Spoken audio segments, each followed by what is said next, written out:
As I said before, I'm W9GMK, and we'll also notice another call sign there, WROH 700. That's a GMRS call sign, and I'll talk about that in a second here.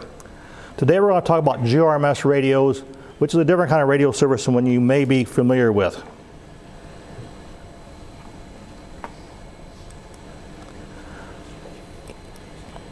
People see us, and they have different visions of us. They may see us like this. This may also be a public safety vehicle. But they see you, and therefore you know everything about all radios, right? No. But they assume you do, and they'll ask you a question and say, what should I do? So today we're going to talk about FRS and GMRS. So why another kind of radio system? Well, telephones and cell phones, for the most part, are one-to-one. And sometimes you want to talk to more than one person. Especially you might hear our weather nets. Those are more than one person getting information at a time. Traditional telephone lines were usually based on wire buried in the ground overhead, going through fixed facilities, so they were susceptible to outages for ice, weather. Even Mr. Carr and a power pole could take them down. Right now, the big usage for phones is cell phones. However, cell phones still also go through a fixed system, a wire back to the central office so they can figure out who to bill for the call or how to connect all that. And the internet also goes through hardwire connections. All those are susceptible to mechanical or human damage. So some types of radio service. Obviously the most important one to us in the room here is the amateur radio system. We all know about that, but think about this. We have VHF, we have UHF, we have DMR, we have Echolink, we have digital. So there's a lot of variations there. And there's HF. There's satellite radio, QRP. So somebody asks you about a radio, you can give them the answer what you're familiar with, but that may not be what they're looking for. Public safety users also have a variation of radios. They have VHF, UHF, P25. They have trunking, which is P25. They have analog, they have digital, 700, 800. The different vendors have their own versions of systems. So there's also issues there how they talk to that. There's broadcast radios. The TV stations we see, the music stations, we basically don't qualify for those. We really don't qualify for public safety radios either. Commercial radios, dump trucks, tow trucks, farmers, they all have a commercial radio license and they can do their business that way. Most of us probably don't qualify for commercial radio license. Then there's MRS. You may have heard about MRS, which is a multiple user radio system. That basically uses 5 VHF low power frequencies. And a lot of big box stores use those. So when you go to the front and you ask for somebody to bring something up from the stock room, they call Fred to bring it up, or somebody spills something on the floor and they say a spill on aisle 5. That's usually done on MRS radios. Sometimes even the fast food restaurant headsets that drive up windows are MRS. So that's probably not a good use for that. Today we're going to talk about FRS and GMRS, the last two. These, I'm going to say, are relatively new, but they've been around for a while, but they're just now starting to gain more popularity. So why? A few months ago, the public safety director had a question for us to answer. How would Williamson County get information to and from the public if the phones and internet were out? Now, you may say, well, that's sort of far-fetched, but but about 2 years ago, we had the bombing in Nashville and took out a lot of phone systems.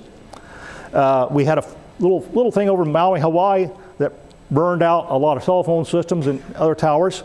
And then I guess you might even say we had the tornado last weekend in north part of Nashville that may have damaged some people's communications there. Right now, most 911 calls are coming in on cell phones. You used to be on landlines. So if a person loses his cell phone, how does he call for help? Even young kids get the phone and dial 911 on a cell phone and can call for help. I've had many homes don't have traditional phone services, so there's a problem there. So how do those folks without phones or internet ask for help? If I'm having a heart attack, I want somebody to come to my house, just so you know that. Also, communications during events tends to pick up. All that traffic may not be emergency. It may be people calling up and say, hey, Grandma, how are you doing? Do you need milk? Your power line's down. There's a lot of traffic picks up. I think our net controls on our weather nets will verify that traffic picks up a lot during those kind of things. How many people in your home, block, or community are amateur radio operators? you probably can count on less than one hand how many are outside your household. So everybody having amateur radio doesn't get the coverage you may need. And giving every citizen a public safety radio is probably a security issue as well as a cost issue. So we're left with some other questions. So let's talk about FRS. A, there's no test required for it. You get a simple lifetime license. I believe most of the frequencies are 2 watts or less. So you have relatively low range, line of sight. You might think about a subdivision, maybe a church area, pretty small area. It's a fixed antenna for most manufacturers, so you really can't modify the radio much to improve its operation. You get what you get. I like to call them bubble wrap radios you get at Walmart or someplace. You turn it on, you press the button, and whatever it is on is what you get. Now you could change the channels, but you know, most users got limited things there. Here again, they've only got one band to choose from. They can't get off and be on VHF when they need UHF, or they can't be on HF when they want to be on VHF, so it simplifies that.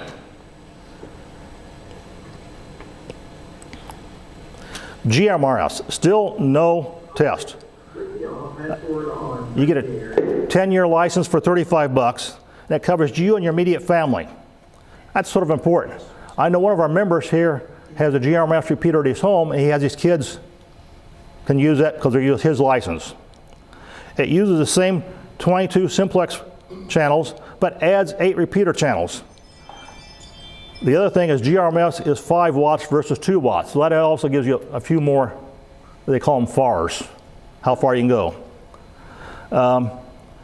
Basically the GMRS frequencies are just above the amateur UHF band. So many of the amateur radio manufacturers also make GMRS radios. And some of your amateur repeater operators also do GMRS radios. If I was to show you this radio, you would say it's a Bofang UV5R, plus, minus, throw it whatever you want. Turns out this is a GMRS radio. Most of your amateur manufacturers that are making low-cost amateur bands are also making a GMRS radio. The same case, same hardware. The difference is they flash a different program in there, and they can make these pretty cheaply. If you've got a radio brand you like, and you got the accessories for it, that might be the decision you choose what brand you use.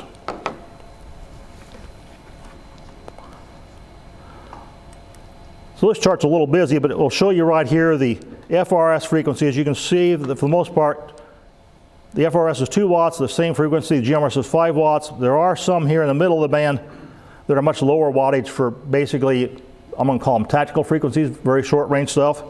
But then you get down here on basically channels 15 and above. If you have a base station, you can go to 50 watts for a base station or mobile. And your handhelds go up to 5 watts. And you'll notice that basically channel 15 is 222 have the same receive frequencies. It's just the person can't get into the repeater. So the FRS folks can hear the GMRS stuff, but they can't hear the repeaters. We talked before, when phones are out, how are you going to contact somebody? We've talked about perhaps we could send out a message to a specific area, like maybe a subdivision or part of a town, versus sending out to the whole county. You might have some information that say, well, gee, there's road closures in, let's say, Spring Hill. The people in Brentwood probably aren't as excited about that as the people in Spring Hill are. So you can maybe localize that since you have just a repeater in that area. We perhaps could use the AM or FM public commercial broadcast radio stations. We talked about commercial radios. But there again, that radio station has to be on their air, has to have power, and you have to somehow get your message to them to put out. There's been some thought about basically letting neighborhoods have GMRS radios so they can do their own neighborhood check, and then maybe later on have a thing called CERT, which is Community Emergency Response Teams, that would have some training to go out and help them do, in a disaster, do their own self-care, do things that didn't necessarily need 911 response, but wanted somebody to check on that. Sort of the good neighbor policy. Talk about some GMRS for coverage. Since they're not linked, they won't have the same coverage as our WCARES network. But if we unlinked our amateur repeaters, these will have very similar coverage because they're on the same towers. They're using the same power infrastructure. I mentioned the base stations are 50 watts. There is no maximum ERP. So some of the stations you're going to see later on have great coverage because they're high on a tower on a hill.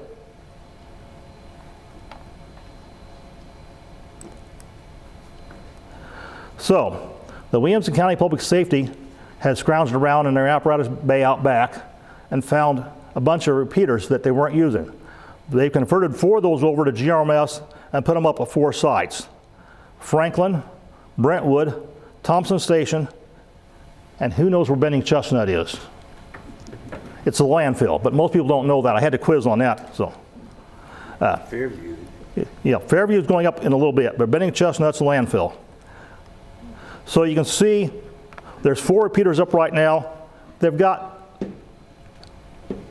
some coverage. It's not the entire county yet, but it's progress making there. And there are people using these right now. This is sort of a map of where some of the GMRS repeaters are in Middle Tennessee. There's a thing called mygrms.com. You put in your GMRS license number, you can bring up a map, you can sort. So you can see a lot of these blue circles with multiple numbers in there, like 3 and 4. These are the repeaters that the repeater owners have decided to enter into myGMRS. There are repeaters out there that are on the air that aren't in here because they may not be on the air 24 hours a day, or the person just didn't want to share them with people outside his family.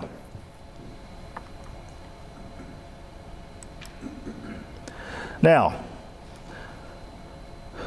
you can see the top of here is the 4 existing repeaters. There's 4 new repeaters going in down here. The Fairview repeater down at the bottom is probably going to be up. They hope to have it up by the end of the year, but with the storms that went through in Nashville, that may get delayed since the radio guy is taking care of other things. But you can see this would cover some of the rest of the area. The College Grove area, the Grassland area, Nolansville, which is the same place we have our DMR repeater at, and Fairview. So we'll have coverage throughout the county, and a lot of these repeaters will probably cover more than just their area. Actually, I do know that you can probably hit the Century Court repeater and the Heritage repeater from the same handheld in Spring Hill. I can't guarantee all the rest of them with the same way, but that's probably typical we're going to see. Now, the next screen is going to be a little busier because these are some of the other GMRS repeaters in the area. I can't guarantee all these are active all the time. Some of them go up and down, but basically you can see there's quite a few GMRS repeaters in the area. So it's not necessarily a one-shot thing. There's a lot of usage out there, and you may say, well, if he's going to get a GMRS radio, what kind of things do you want to think about? Hoop had thought about this a little bit. He made this little list that I'm going to sort of plagiarize this one on the next screen.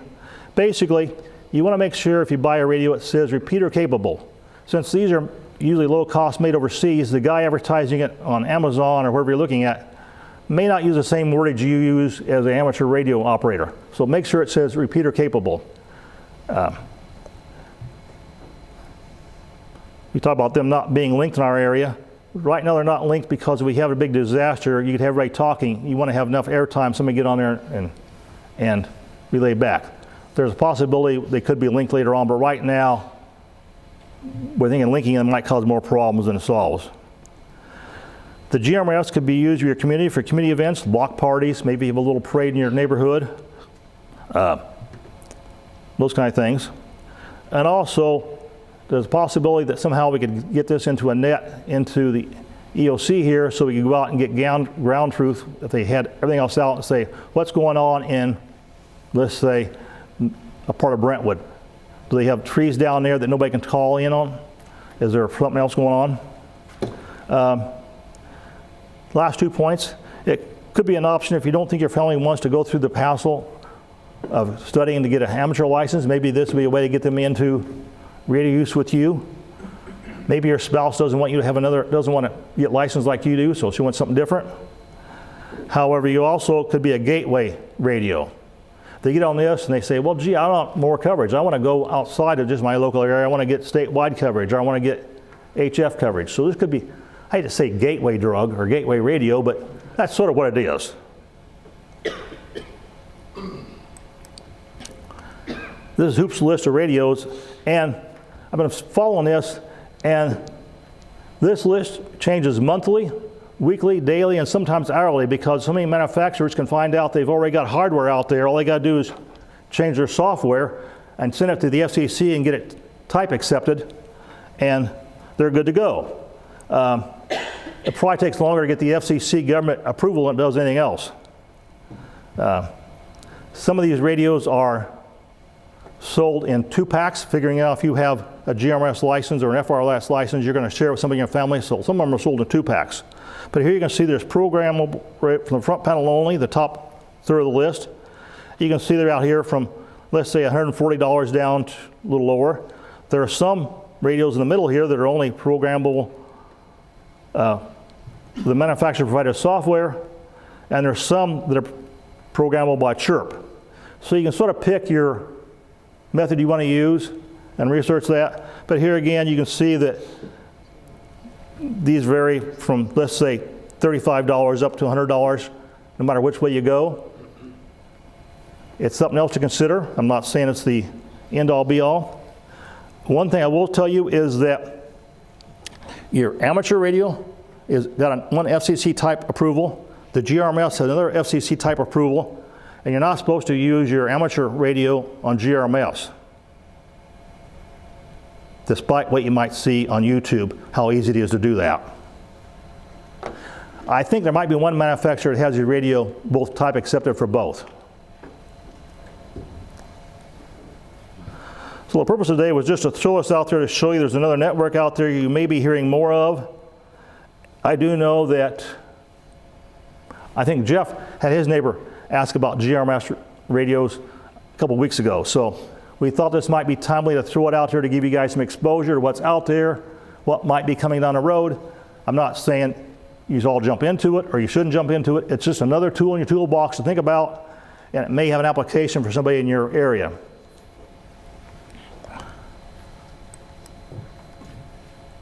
What questions do we have? Yes? How close to a repeater do you need to be? How close do a repeater need to be? How close do you need to be with your amateur radio? It's the same thing. Most of them are on a hill, so you won't be too close to it because it's going to be high above your head, so it's probably going to cover pretty well that way. I do know that the Heritage repeater in Spring Hill had a little problem that one of the unlicensed users was using it for a school system. And when they started talking on it, he said, why are people on my frequency? It wasn't his frequency. He was just using it because it was cheap to buy there. And I'm sure all the teachers had GMRS license in that room, right? Yeah, okay. We have a question from Zoom. Okay. What GMRS channels are used while traveling, like CB19? There has been some talk about having standardized channels for that. So far, I've not seen that. I would say you would take the repeater channels, the last 8 repeater channels, and just try those. And what I would also do is, most of the GMRS radios are sold without your tones programmed into them, so they're not tones. So a lot of the repeater owners put different PL tones, so you might want to duplicate those last 8 channels with different PL tones so you can get different repeaters in the area. So the repeater tones for the, let's say, the bended chestnut is the same frequencies as the ones in Heritage, the ones that are in Brentwood. The difference is the PL tones, as you saw on the chart there. So you make yourself a bank with different PL tones, the same frequencies, and you can sort of scan through there and find out. And you say for traveling, the reason that you really don't have that is some of these repeaters are made for local area coverage. So you're traveling on the interstate, you're going down there at 70 miles an hour, you may be in and out of that coverage within a few minutes. Whereas our WCARES amateur system, you can be in almost from the north side of the Tennessee border to the south side and have coverage in the system. The GMRS repeaters aren't that wide an area of coverage. Yes, somebody. Gary, the chirp programming, Yeah. some folks use RT systems Yeah. programming. There are RT systems, but it's not free. Chirp Yeah. is free, but RT systems is a commercial product, and there are programs in RT systems for the GMRS radios. I looked in the RT system about a month ago, and there was a few radios in there. I looked last night, and there were a few more in there. So and Chirp's the same thing. They're growing all the time. You sort of pick a thing from that and go from there. Not all radios are supported by all programs. Chirp doesn't support all GMRS radios, and RT Systems doesn't support all. So you sort of got to, like I say, do your research and figure out what you want to use and help you to filter out that way. Yes, Ted? Are there some portable repeater systems that can be set up temporarily in the scene of action? Repeat the question. For The question was, are there portable GMRS repeaters you can take out to a scene and set up? Right now, Williamson County is not planning on doing that. I do know you can buy portable GMRS repeaters in a box, in a plastic, like a Pelican case, that cost, don't hold me to this, probably cost $300, and they're like a 5-watt. They're basically two handhelds put together with a duplexer in there. So your range there would be limited by how good an antenna you had and how high up you were. So there are options you can go out and buy for that if you wanted, but I'm not aware of any in the area. Are there antenna restrictions on any of that? The FRS radios are supposed to come with fixed antennas on the radios. GMRS, you can put whatever antenna on your radio you want. The GMRS license is 50 watts on your base or your mobile. And I guess you can go as high as you can get it. There's a 20-foot height restriction Yes. for base station Yes. radios. A 20-foot height. 20-foot height. But since the public safety ones are on public safety towers, there are a lot of times they're on hills, and the hills are probably, should we say, a good 100 feet above average terrain, and the towers are over 20 feet tall, so they have really broad coverage. The repeaters over in Murfreesboro, you saw on the map, they're the same thing on repeater towers out there they own, and they got good coverage also. Actually, one of the Murfreesboro repeaters you can almost hear here in Century Court if you're outside the building. Okay, like I say, today was just to give you a quick and dirty exposure to it, do some research. I appreciate your time. Thank you, Gary.